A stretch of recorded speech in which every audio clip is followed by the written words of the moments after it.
The nitrogen in our DNA, the calcium in our teeth, the iron in our blood, the carbon in our apple pies were made in the interiors of collapsing stars. We are made of star stuff.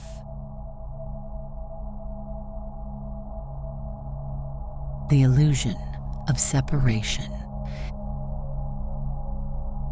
You might think you're separate from the cosmos. You look up at the night sky and perceive those distant stars as entirely other, removed from you by unfathomable gulfs of space and time. This perception of separation feels so intuitive, so obvious. You here, universe there. It's the foundation of our everyday experience. We navigate through life perceiving clear boundaries, my body versus not my body, inside versus outside, self versus cosmos.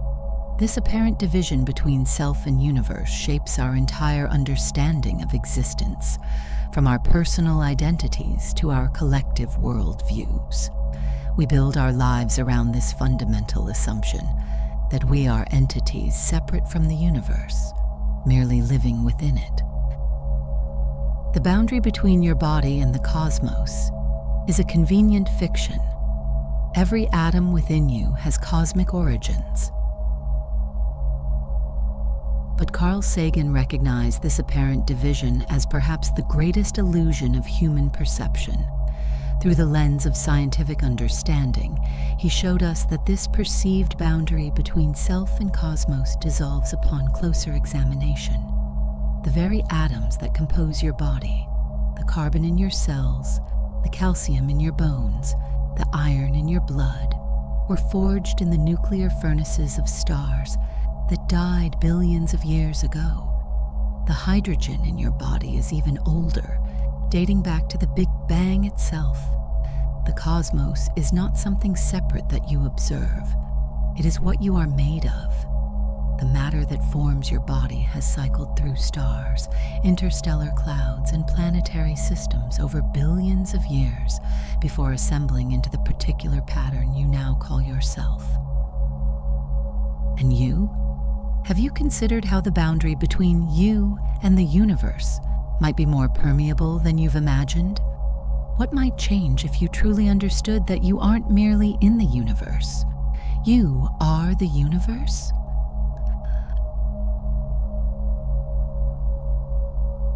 Our stellar heritage. All heavy elements in the cosmos, everything heavier than hydrogen and helium, were created through nuclear fusion in stellar cores, or during the cataclysmic deaths of stars. When massive stars exhaust their nuclear fuel, they explode as supernova, scattering their newly forged elements across space. These stellar remains eventually coalesce into new stars, planets, and eventually, living beings. This cosmic recycling program has been running for billions of years, and you are its product. Your body is literally composed of atoms that were once inside stars that no longer exist. You are not in the universe. You are the universe, a particular way that the cosmos has of knowing itself. Sagan understood that this isn't mere poetic metaphor, but literal physical truth. When he said we are star stuff, he wasn't speaking figuratively. Your carbon atoms, the backbone of all organic molecules that make life possible, were fused from lighter elements in stellar cores.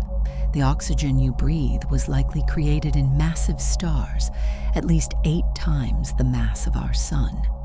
The iron in your blood, without which you couldn't carry oxygen to your cells, was formed during supernova explosions. These elements traveled through the vacuum of space for millions or billions of years before becoming part of Earth and eventually part of you. This stellar heritage extends to every aspect of your physical being. The electrical impulses in your brain, the tears in your eyes, the structure of your DNA, all composed of elements with cosmic histories. Every atom in your body has existed for billions of years. taking countless forms before becoming temporarily arranged into the pattern you now experience as you. And when your body eventually returns these elements to the Earth, they will continue their cosmic journey, perhaps one day becoming part of other stars, planets, or even living beings. You are not a foreign entity in the universe, but a natural outgrowth of cosmic processes, a temporary configuration of star-forged elements that has evolved the capacity to wonder about its own origins.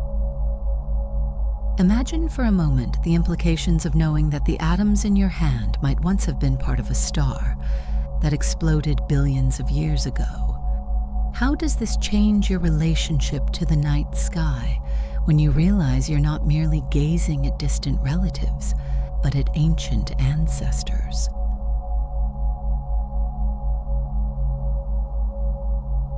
The atom as microcosm. The parallels between cosmic structures and atomic structures fascinated Sagan. He recognized that the vast emptiness of space is mirrored in the emptiness within atoms. Just as planets orbit at great distances from their stars, electrons orbit at proportionally vast distances from their nuclei. If an atom's nucleus were the size of a pea, its electrons would orbit hundreds of meters away. Between these components lies mostly empty space, both in atoms and in the cosmos. This parallel structure speaks to a certain fractal nature of reality, where patterns repeat across vastly different scales. The space within an atom is as vast proportionally as the space between stars. You contain universes within. Quantum physics further dissolves the boundary between you and the cosmos. At the quantum level, particles exist not as definite objects, but as probability waves, collapsing into definite states. Only when observed, these particles can become entangled, instantaneously affecting each other's states regardless of the distance between them, suggesting a deeper connectedness that transcends space itself. The electrons in your atoms follow these strange quantum rules, existing as clouds of probability rather than discrete objects. Your solid-seeming body is mostly empty space populated by probability waves, a shimmering pattern of potentiality rather than fixed substance. Sagan appreciated how quantum mechanics challenges our everyday perception of solid, separate objects. The atoms in your body aren't truly yours. They're temporary participants in the pattern you call yourself. The electrons in these atoms respond to the same fundamental forces that govern cosmic phenomena. The electromagnetic force that holds your atoms together is the same force that creates light from distant stars. The strong nuclear force binding protons and neutrons in your atomic nuclei is the same force that powered stellar fusion, creating your constituent elements. You're not just connected to the cosmos, you're an expression of the same patterns and forces that shape galaxies and stars. Imagine for a moment, what does it mean that your seemingly solid body is actually composed mostly of empty space, just like the cosmos itself? How would it feel to perceive yourself as a pattern of energy, rather than a solid object? The brain as cosmos. The human brain contains approximately 86 billion neurons, each forming up to 10,000 synaptic connections with other neurons. This creates a network of astounding complexity, with more connections than there are stars in our Milky Way galaxy. This neural universe within your skull processes information, generates consciousness, and somehow produces the subjective experience you call self. Sagan was fascinated by this parallel between neural and cosmic structures, seeing in the brain a reflection of the universe's vast complexity. Your brain contains more connections than stars in our galaxy. It is a universe of complexity equal to the cosmos itself. The branching patterns of neurons resemble the large-scale structure of the universe, where galaxies are arranged in vast filaments and clusters separated by enormous voids. This similarity isn't coincidental, but reflects how complexity tends to organize itself across different scales, a tendency toward network structures that efficiently process energy and information. Your neural networks form through the same principles of self-organization that shape cosmic structures, following patterns that maximize connectivity while minimizing resource requirements. Your brain's activity involves electrical signaling and chemical exchanges that obey the same physical laws governing stars and galaxies. The electrical impulses jumping across synapses follow the same electromagnetic principles that generate light in distant stars. The biochemical processes powering your thoughts involve elements forged in stellar cores. Your consciousness, perhaps the most mysterious phenomenon in the known universe, emerges from patterns of activity in this neural cosmos, itself made of star-forged elements. Sagan recognized that this neural complexity allows the universe to contemplate itself through you. When you study astronomy, elements forged in ancient stars have organized themselves into a brain capable of discovering their own stellar origins. When you wonder about the cosmos itself is wondering about its own nature through your consciousness. Your thoughts about the universe aren't separate from the universe, but are the universe's activity. A particular region of the cosmos has evolved the capacity to contemplate the whole. Consider how revolutionary this understanding is. When you think about the stars, it is actually the universe thinking about itself. Your thoughts are not separate from cosmic processes, but are those processes achieving a new level of self-reflection. Biological time and cosmic time. Your body operates according to multiple timescales simultaneously. Your heartbeat, breathing, and neural firing occur in fractions of seconds. Your cells regenerate over days and weeks. Your body's complete cellular turnover happens over 7 to 10 years. These biological rhythms are embedded within larger cycles: Earth's daily rotation, its yearly orbit, the solar system's movement through the galaxy. Sagan recognized that our biological processes are synchronized with cosmic patterns, a testament to our evolution within this particular planetary and stellar environment. Your DNA is a living record of cosmic evolution, a timeline of the universe written in biological code.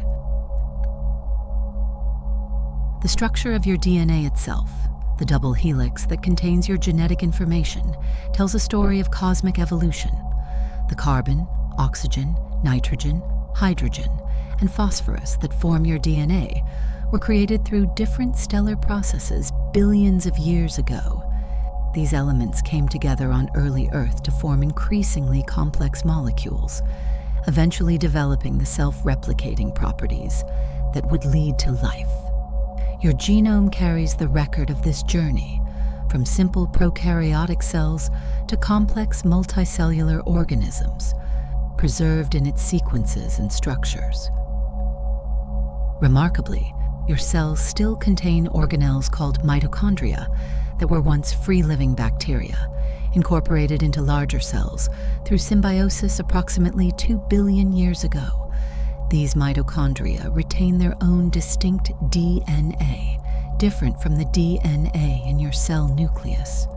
They generate the energy that powers your body's activities, connecting you to ancient bacterial life forms that flourished when Earth's atmosphere was still developing. Your body is not merely an individual, but a community of cells with diverse evolutionary histories, all synchronized into the coordinated activity you experience as you.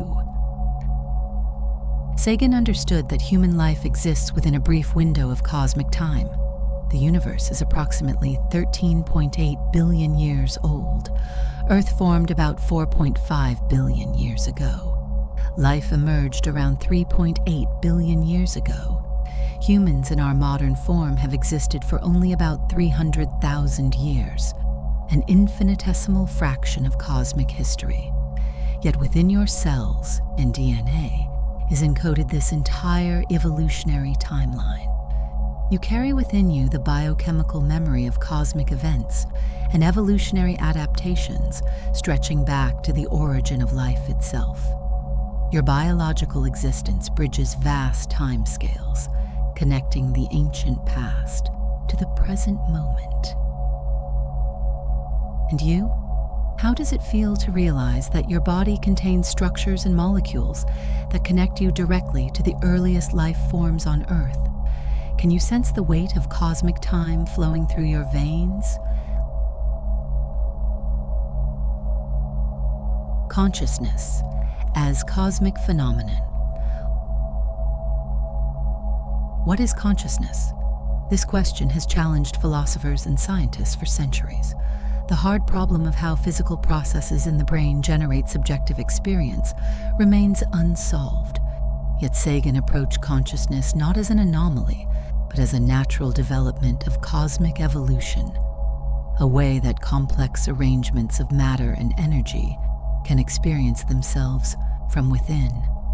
In this view, consciousness isn't something separate from physical reality, but a particular expression of it that emerges under specific conditions of complexity and organization. Consciousness is how the cosmos evolves to witness its own magnificence. You are the universe becoming aware of itself.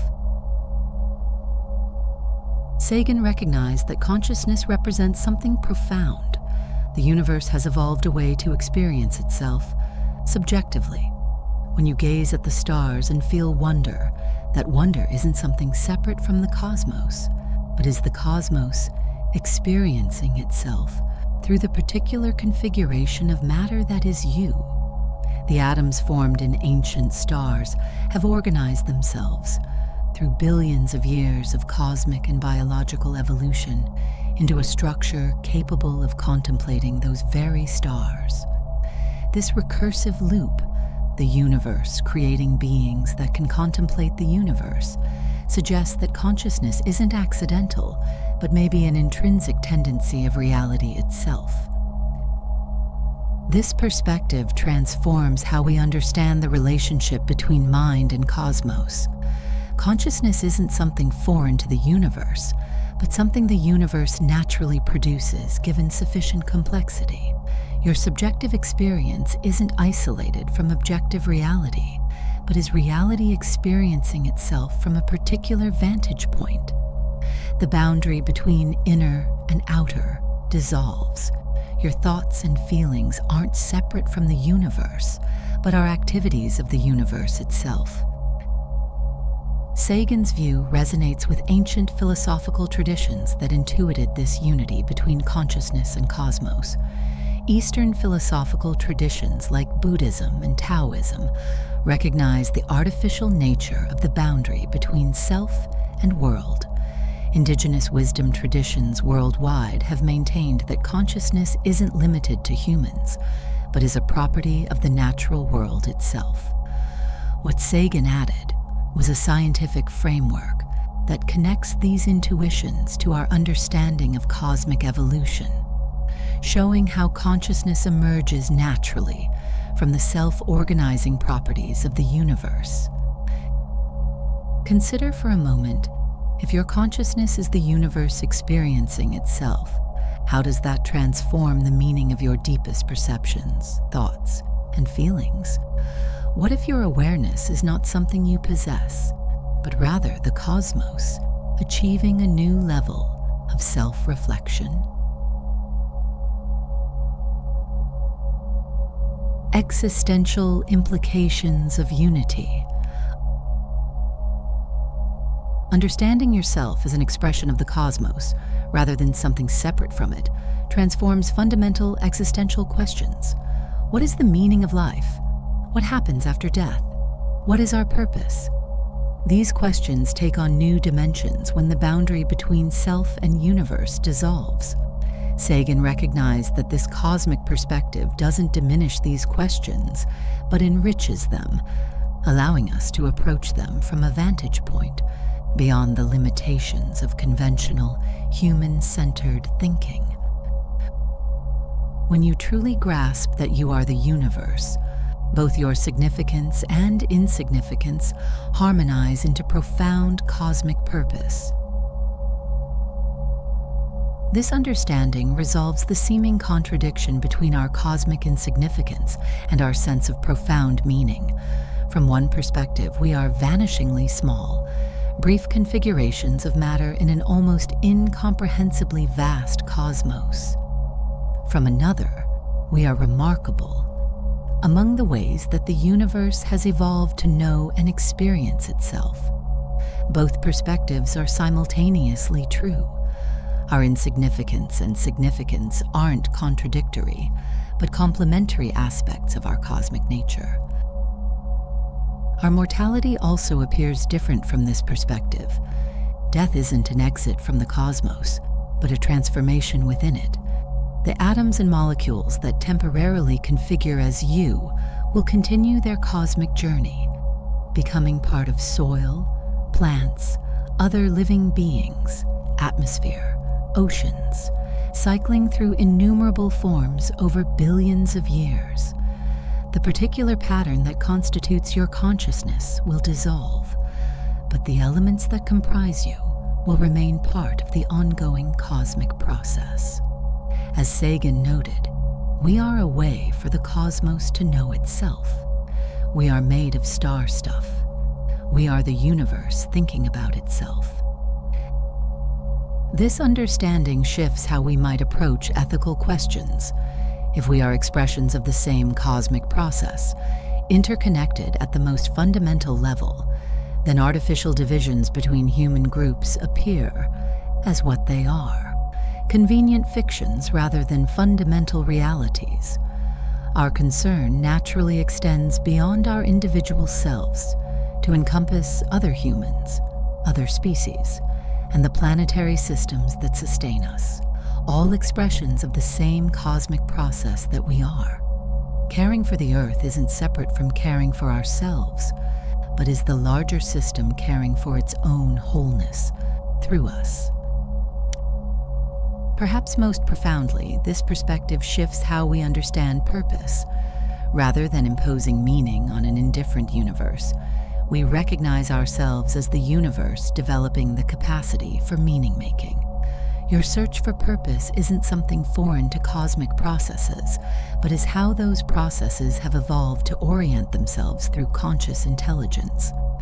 Your deepest values, truth, beauty, compassion, understanding, aren't arbitrary human constructs, but ways that the cosmos, through you, develops orientation toward its own potentials. And you, how might embracing your identity as the universe experiencing itself change your approach to life's fundamental questions? What becomes possible when we recognize that we are not isolated beings, but conscious expressions of the cosmos itself?